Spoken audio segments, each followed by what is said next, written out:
तुम्हा सर्वांना कोजागिरी पौर्णिमेच्या खूप खूप शुभेच्छा। तर आज संध्याकाळी 8:41 कोजागिरी पौर्णिमेची सुरुवात होणार आहे आणि उद्या 17 तारखेला 4:56 कोजागिरी पौर्णिमा ही समाप्त होणार आहे। तर ज्यांना सत्यनारायण करायचे आहे त्यांनी उद्या करायचं आहे 17 तारखेला, आणि ज्यांना पौर्णिमेचा उपवास करायचा आहे म्हणजे जे पौर्णिमेचा उपवास करत असतात त्यांनी देखील उद्या 17 तारखेलाच पौर्णिमेचा उपवास करायचा आहे।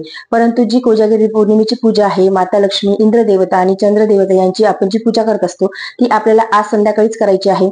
आपण जे दुधाचा नैवेद्य, दूध आटून चंद्र त्यामध्ये बघून आपण देवीला जो नैवेद्य दाखवतो लक्ष्मीला, तो देखील आजच आपल्याला नैवेद्य दाखवायचा आहे। आणि ज्यांना उपवास करायचा आहे, सत्यनारायण करायचं आहे त्यांनी उद्या करायचं आहे। तर आज 12 वाजता आपल्याला आपल्या दरवाजाच्या बाहेर एक दिवा लावायचा आहे, त्यासोबत स्वस्तिक देखील काढायचं आहे। तर हे स्वस्तिक कुठे कुठे काढायचं आहे याबद्दलचीच माहिती आज आपण जाणून घेणार आहोत। कोजागिरी पौर्णिमेच्या दिवशी माता लक्ष्मीचा हा जन्मदिवस असतो। समुद्र मंथनातून माता लक्ष्मी ही कोजागिरी पौर्णिमेच्या दिवशी निघाली होती। तिच्या हातामध्ये अमृत कलश होता आणि कोजागिरी पौर्णिमेच्या दिवशी माता लक्ष्मी त्यासोबतच इंद्र देवता, जे देवांचे राजा आहेत, ते पृथ्वीवरती येत असतात आणि माता लक्ष्मीच्या हातामध्ये अमृत कलश असतो आणि ती बघत असते की को जागरती म्हणजे कोण कोण जागा आहे, आणि जे जागा आहे त्यांच्यावरती माता लक्ष्मीची कृपाही राहते। जे जागा आहे त्यावरती माता लक्ष्मीची कृपा दृष्टीही राहते। आपल्या सर्वांनाच माहिती आहे की माता लक्ष्मी अत्यंत चंचल आहे, त्यामुळे आपण खूप काही म्हणजे खूप जण मेहनत करत असतात, परंतु कधी कधी मेहनतीला आपल्याला यश येत नाही। आपल्याला जशी आपण मेहनत करतो त्या प्रमाणामध्ये आपल्याला फलप्राप्ती होत नाही।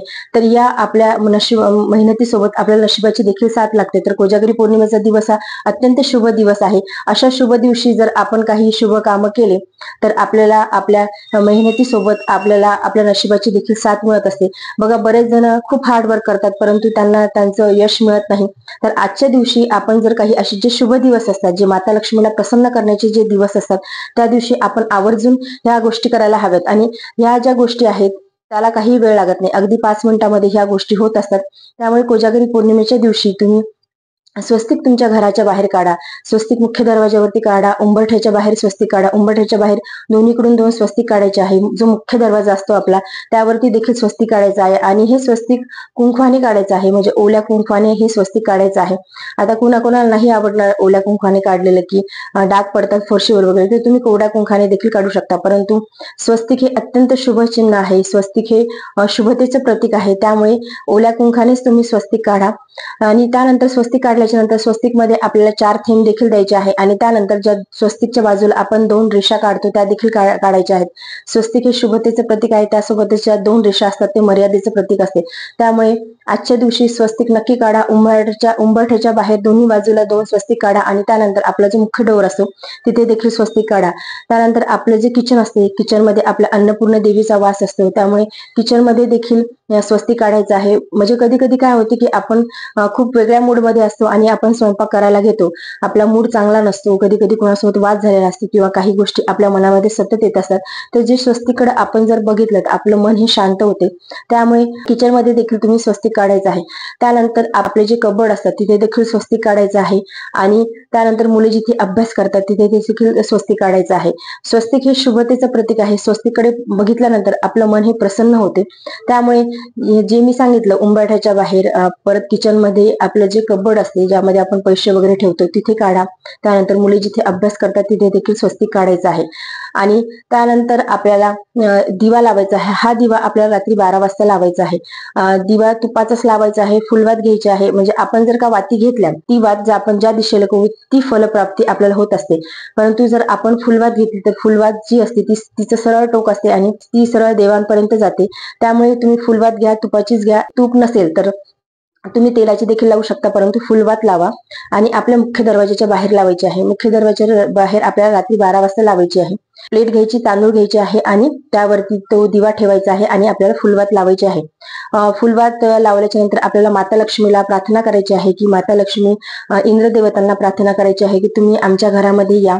त्यांना आव्हान करायचं आहे, प्रार्थना करायची आहे की तुम्ही आमच्या घरामध्ये या। त्यासाठी आपल्याला माता लक्ष्मीच्या स्वागतासाठी हा दिवा बाहेर लावायचा आहे। उंबरठ्याच्या बाहेर तुम्ही कुठेही ठेवू शकता, राईट किंवा लेफ्ट, तुम्ही कुठेही हा दिवा ठेवू शकता। आणि आपण फुलवात घेतल्यामुळे दिशेचं काही टेन्शनच नाही, परंतु तुम्ही तुमच्या उंबऱ्याच्या बाहेर कुठेही हा दिवा ठेवू शकता। आणि दिवा जवळपास 1 तास चालला पाहिजे एवढं लक्ष ठेवा आणि तुमच्या सेवा होईपर्यंत तुम्ही तसं प्रार्थना करून आतमध्ये यायची आहे आणि 12 वाजताची जी काही इंद्र देवता, माता लक्ष्मी आणि चंद्र देवतेची जी पूजा करणार आहोत आपण, ती पूजा करायची आहे. दिवा जेव्हा तुम्ही लावाल तेव्हा त्याला हवा लागणार नाही याची काळजी घ्या. परंतु तसं समजा झालंच नाही, दिवा एक 5 मिनिटं जरी चालला तरी सुद्धा चालतो, परंतु दिवा हा 12 वाजता नक्की लावा.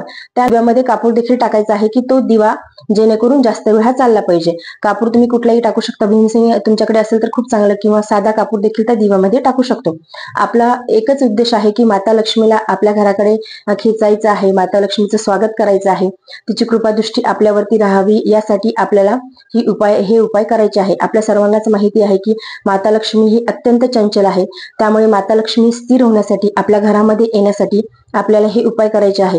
म्हणजे आपण खूप मेहनत करतो, परंतु ह्या शुभ दिवशी ज्या गोष्टी आपण करतो त्याचं फळ हे नक्कीच असते.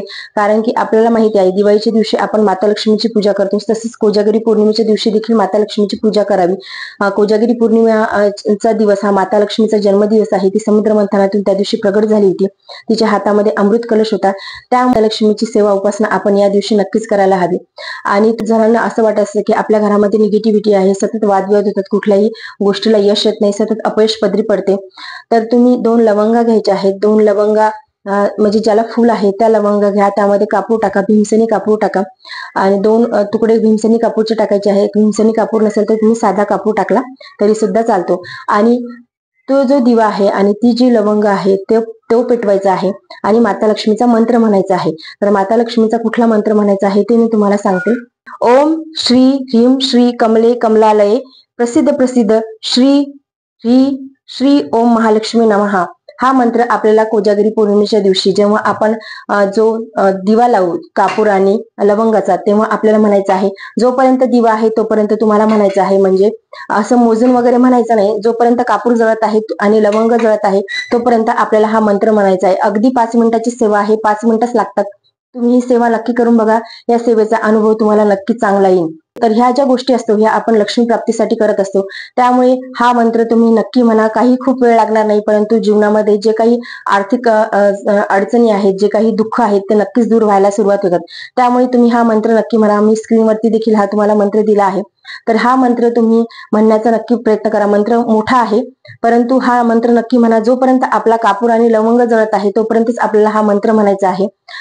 खूप असा म्हणजे 108 वगैरे वेळेस म्हणायचं नाही. जोपर्यंत कापूर आणि लवंग जळत आहे तोपर्यंत तुमच्याच्याने जेवढं मंत्र होईल, म्हणजे न मोजता तेवढं तुम्हाला हा मंत्र म्हणायचा आहे. ज्या सेवा मी तुम्हाला सांगितल्या त्या नक्की करा. स्वस्तिक काढा, उंबरठ्याच्या बाहेर दिवा लावा लक्ष्मीच्या स्वागतासाठी आणि हा मंत्र नक्की म्हणा. खूप काही वेळ लागणार नाही, अगदी 5 ते 10 मिनिटच या गोष्टीसाठी लागणार आहे, परंतु नक्की करा. आणि यामुळे कसं आपल्या आयुष्यामध्ये देखील खूप चांगले पॉझिटिव्ह बदल व्हायला मदत होते. तर आजच्या व्हिडिओमध्ये एवढेच. व्हिडिओ जर तुम्हाला आवडला असेल तर व्हिडिओ लाईक करा, चॅनलवरती नवीन चॅनल सबस्क्राईब करा. जय गजानन. धन्यवाद.